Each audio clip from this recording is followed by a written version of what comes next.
This is the creation of people, according to the Popol Vuh.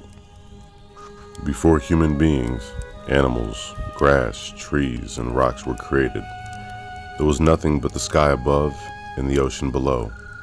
There was not even any light nor sound. There were, however, gods, called creators, who live hidden under the layers of green and blue feathers deep in the ocean. The creators were tired of living in the bleak darkness under so many layers. So one day they got together and planned to fill the vast voids of the cosmos. They called out, "Let creation begin. Let the void be filled and let the sea recede, revealing the surface of the earth arise and let it be done." And so the earth, with its hills and streams and lakes and trees, rose up from the sea. At first the creators were thrilled with the rolling hills, rushing streams, and handsome cypress trees. However, although the new world was beautiful, it was also painfully quiet. So the creators used their skills to make animals such as deer and birds. Then the gods command you, the deer, sleep along the rivers and the canyons. Be here in the meadows, in the thickness, in the forests. Multiply yourselves. You will stand and walk on all fours. You, precious birds, your nests, your houses are in the trees, in the bushes. Multiply there, scatter there in the branches of the trees, in the branches of the bushes. The creators were very pleased with the animals, but there was still a problem. The gods wanted to be praised for their excellent efforts and adored by their creations. Animals could squawk and squeal and make other illiterate noises, but they could not do verbal justice to the praising of their makers. The creators became disheartened with the limitations of their work, so they ordered, "We will not take any of you from which we have given you. However, because you cannot praise us and love us, we will make other beings who will. These creatures will be superior to you and will rule you. It is your destiny that they will tear you apart and eat your flesh. Now let it be done." The creators then tried to create a class of creatures superior to the animals.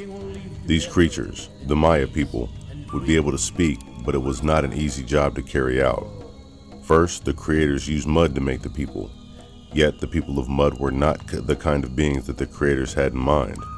They were soft and limp and had trouble standing upright.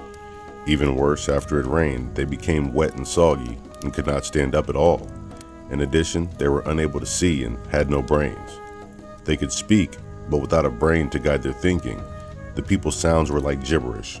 Without wasting any more time, the creators destroyed these mud people soon after they had been made. The creators tried again. This time they used wood to make the human beings. The stick people were an improvement over the mud people. The sturdy wood allowed them to stand up and walk. Like the mud people, the wood people were able to speak, and so they lived and they multiplied. Yet soon the creators realized that, like the mud people, the wood people had no minds, so their words made no sense. They did not have blood flowing through their bodies, so their skin was dry and crusty rather than firm and flesh. They had no hearts, so their faces had no expressions. Even more important, they had no souls, so they did not know the difference between right and wrong. These ignorant beings burned the bottoms of their cooking pots and tortilla grills, and beat and starved their dogs. Finally, the creator realized they would have to destroy the stick people and try a third time to create creatures who were more complete. In destroying the stick people, the gods humiliated them. First, the creators unleashed a flood of sticky sap-like substance.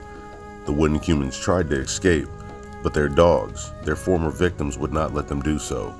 The dogs the wooden people had once beaten and starved, so savagely now gained revenge by using their sharp teeth to bite the people and slash their faces. The griddles and pots the people had once burned so thoughtlessly also retaliated by burning the people back. A few stick people managed to break free from the attackers. They had once mistreated and tried to escape the flood of sticky sap. They climbed the trees and hid on the roof of the houses. Yet even the trees and houses demanded vengeance.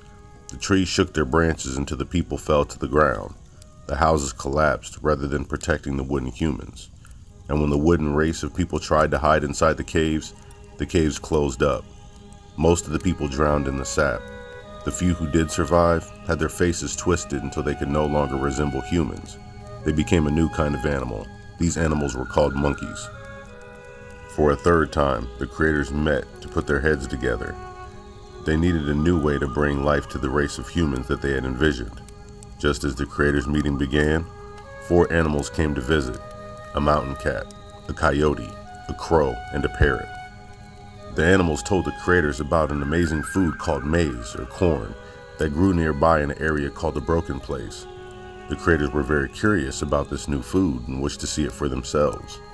So the animal quartet led the creators to the Broken Place, where they found corn growing in abundance. The creators realized at once that this was the key ingredient they had been missing. This is exactly what they had needed to make the kind of creatures they had hoped to place on Earth. The creators got busy right away. They mashed corn into meal and used it to make 4 strong, handsome men who became known as the Forefathers. Then they ground meal into corn into a liquid. The creators offered the new potion to the men that they had just made.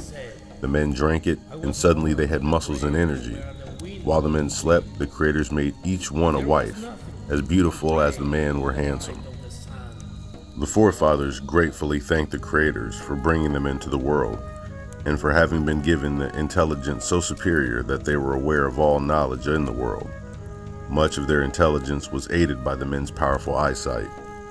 The Forefathers told their creators, "We can see, we can hear, we can move and think and speak. We feel and know everything.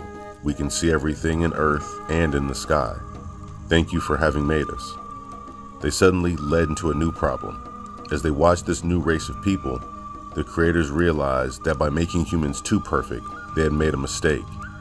If these people continued to see and know everything, then they would not be human beings, but eventually be gods, just like themselves. It was clear that the creators would have to do something to limit the intelligence and power of their handiwork. So the creators blew a mist into the Forefathers' eyes. The mist had the same effect on the eyes of men as the person's breath does in a mirror.